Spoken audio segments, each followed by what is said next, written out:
Гурджи, вы недавно проводили семинар в Канаде как раз на тему кундалини-йоги. Хотелось бы задать такой вопрос, чтобы как-то обрести ясность, что есть кундалини. Есть огромное количество всяких нью-эйджевских версий.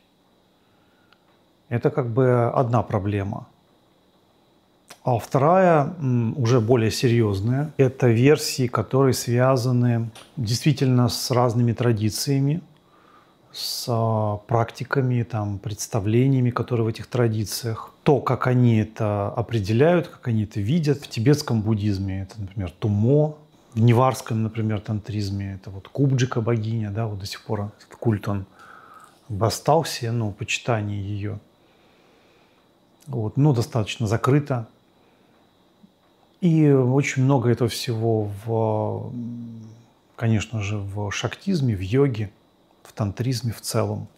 Много где под разными названиями также, где вроде как кундалини не называется, но все это есть. Я думаю так, что вот здесь вот надо просто обобщить. Я делал действительно очень большой обзор, но когда я составлял весь этот материал, да, вот я старался как можно более коротко изложить, доходчиво.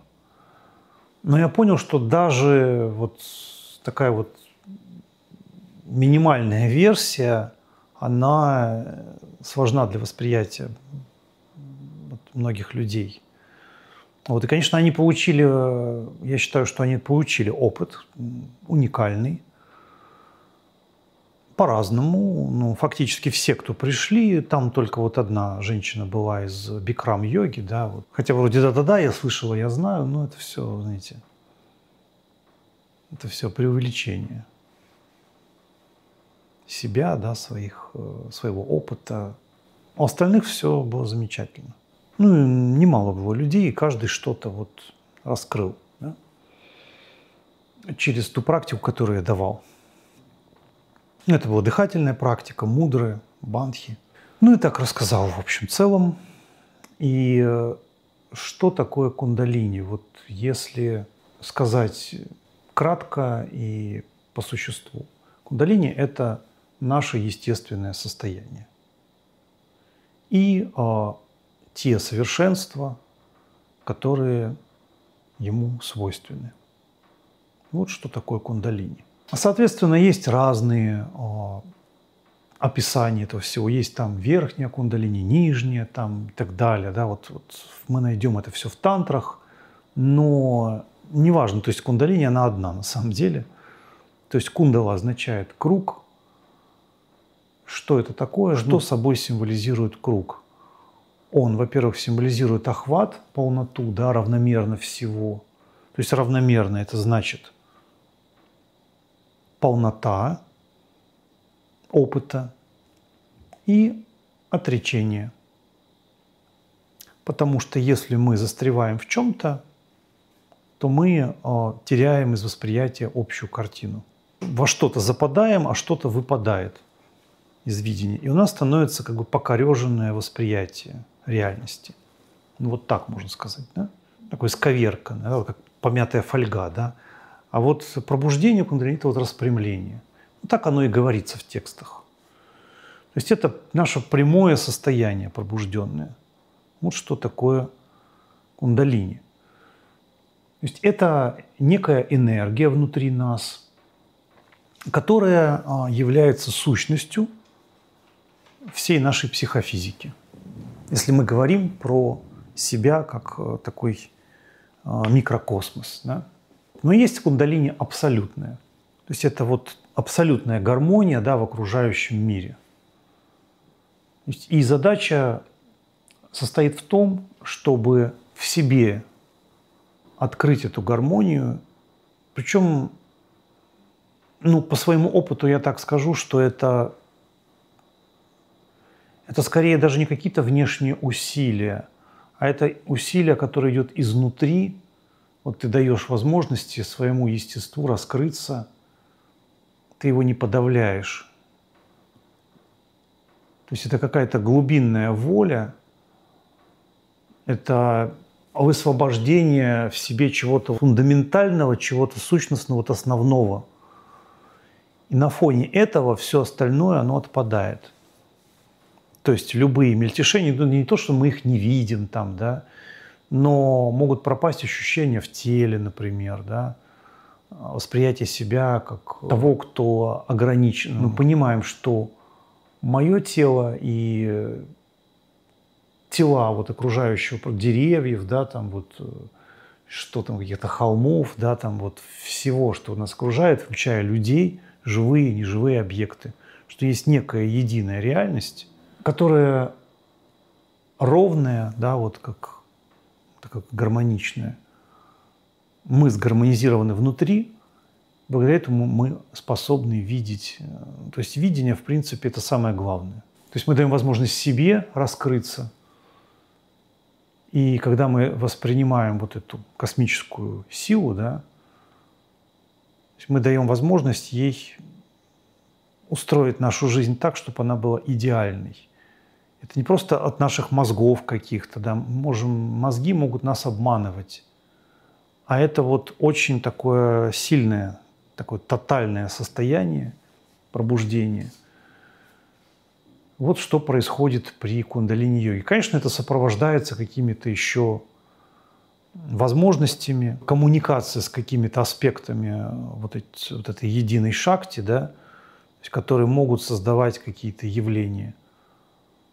Но я думаю, что если не соблюдено основное условие, да, вот этого ровного состояния, чистого состояния, то погоня за всеми этими чудесами будет только мешать такой пробужденности. То есть если вот возникает озабоченность на тему каких-то успехов, связанных с мелкими какими-то интересами, то здесь вот мелкие интересы, они могут очень помешать в практике того, что называется кундалини-йога.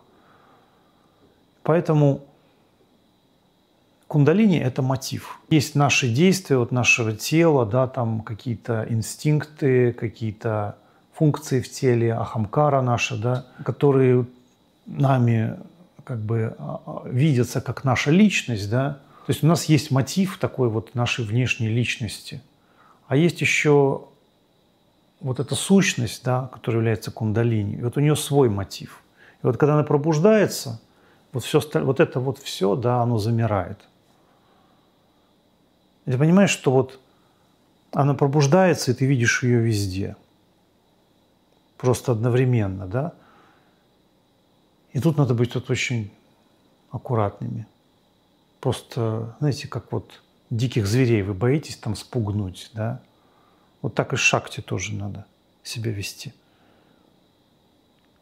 Почему йоговские тексты говорят, что вы, там даже как-то сказано скорее, приручаете, да, вот этих диких зверей. Кажется, что это преувеличение, а это не преувеличение. Потому что вот эта шакти, она как раз и в диких зверях, там, и в людях, и во всем. Вот буквально все, она везде находится, она разлита просто, вот, и она живет в этом во всем, да. И мы не можем с таким сложным, даже явлением это не назовешь, да, вот с средой, да, вот такой сложной средой коммуницировать каким-то простым способом. Не можем. Поэтому здесь включаются вот такие самые глубинные ресурсы наши. Самая глубинная воля, какая только может быть. И вот на фоне этой воли все наши мирские мельтешения, вся вот эта вот хренотень, в которой живут люди, да, извиняюсь, что я так, ну как это все надо, да, все хорошо, это все замечательно, да, пускай, но ты понимаешь, что это не то, ради чего надо жить, если пробуждается кундалини. То есть человек, ну, он меняется просто в корне, если пробудилась кундалини. Это уже другой человек. Ну, и, может, даже и не человек, не знаю, как это назвать уже. то, с чем он уже коммуницирует, это уже иное явление в этом мире. И, конечно, бывает так, что какой-то просто просвет, какая-то вспышка произошла, ты вот увидел это. Ну вот я знаю, что очень многие там что-то происходит, да, они начинают сразу это все рассказывать. А у нас же сразу много советчиков появляются, там комментируют что-то, да, не видят человека вообще, понимаете, в вас это все в тонком плане начинает лететь. Поэтому учителя говорят, что не надо рассказывать про каких-то там опытах своих, да, там слишком много. То есть, ну, это может просто отвлечь вас, увлечь не туда. Начнете думать, что эти люди вам дороги, вы не хотите там создавать конфликт, там, и начинается вся эта мирская чепушень, да, между людьми. Какие-то игры, какие-то разборки, там, доказательства, попытка там оспаривать что-то там, ты там одно, тебе там другое, и все, и пошло, поехало. И все, и забыли про кундалини, и вообще, что какой-то вообще проблеск был. Можно закопать смело, поставив крест на этом всем. Поэтому аккуратно надо. Не то, что там, это я не к тому, что там параноиком надо стать, там прям вот совсем не надо общаться на эту тему. Здесь, ну, нет такого вот однозначно, там надо, не надо. Для чего это делается? Это делается для того, чтобы мы стали посовершеннее, помудрее. Если в процессе вот такого пути с вами это происходит, ну, наверняка у вас появляется больше мозгов, я так вот говорю образно, да, на тему того, как себя вести.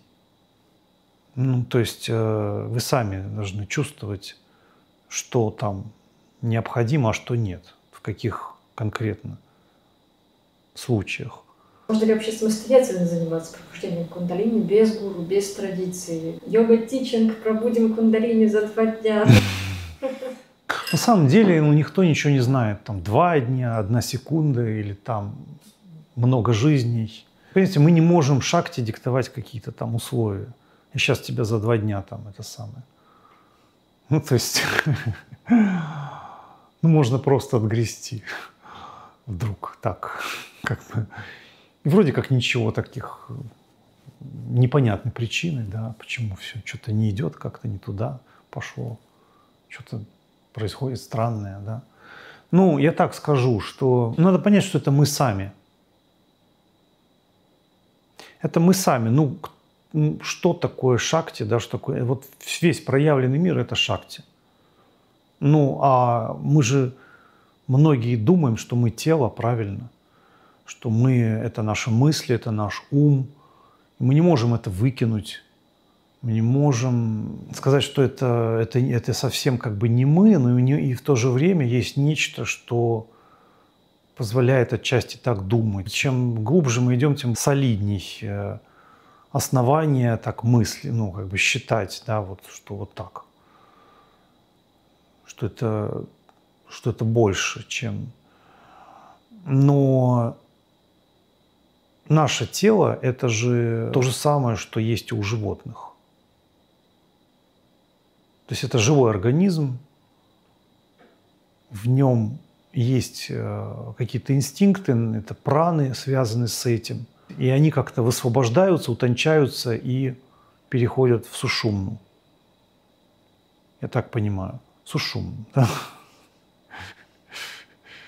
Я считаю, что я понимаю.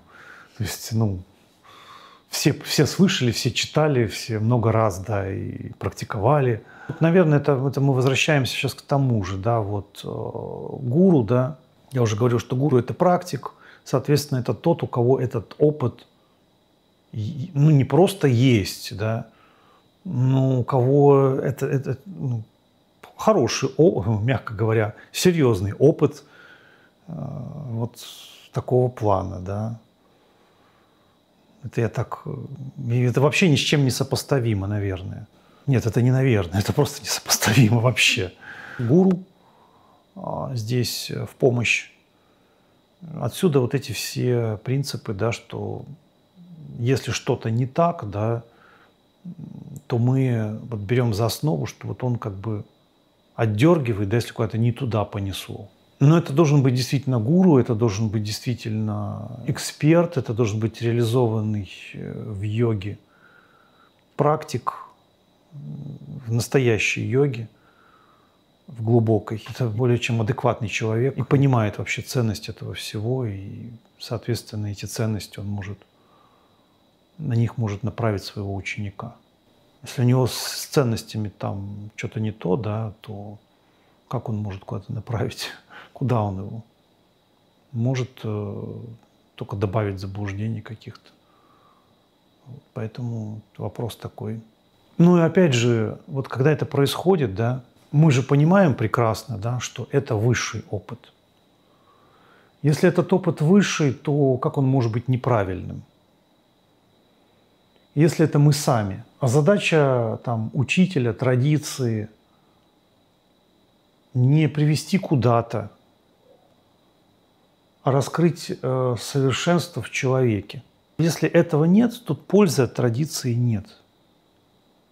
И от гуру тоже пользы нет. Это обоюдное стремление, да, то есть и стремление ученика развиваться благодаря гуру. Ну, естественно, гуру. То есть он понимает вообще, ну, что делать. Да? А чтобы это исходило от ученика, нужно, чтобы все равно какие-то самскары были к этому, предрасположенности. То есть это вот он должен быть сформирован чем-то уже. Ученик это уже серьезно. То есть он уже не сомневается. В большинстве случаев учеников-то нету. То есть они просто что-то там надергивают, экспериментируют. И они прекрасно это понимают, ну, многие, вот, кто там йогу практикует, типа. У них нет связи нормальной. Ну, их несет там кого куда. Ну, там и пробуждение кундалини, ну, как сказать, я не думаю, что там что-то происходит такое. Там просто попа зачесалась и подумают, что там кундалини Муладхара чакры. Ну, много чего может быть там. То есть это происходит, вот ты просто вот понимаешь, что это что-то очень значимое в твоей жизни, и тебе не надо даже об этом говорить никому. Ты сам это понимаешь, и твоя жизнь становится лучше, она совершеннее становится. Потому что если внутри что-то чистое и настоящее, что-то